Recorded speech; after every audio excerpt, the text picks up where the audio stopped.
За најголемата манифестација по Страмалијадата, Штип синоќ за влез во градот наплакеше, со што образот на градот е оцрнат, рекоа денеска на преса од Социјалдемократскиот сојуз.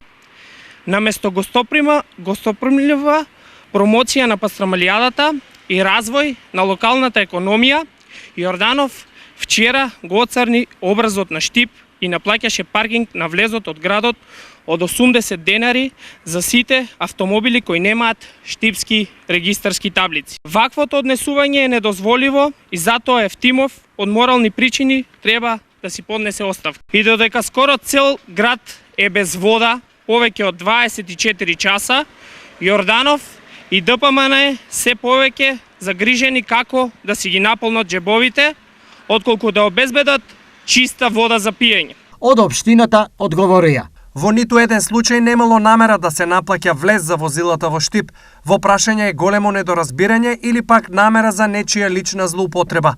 СДСМ повторно од ништо прават проблем. Велат од општината.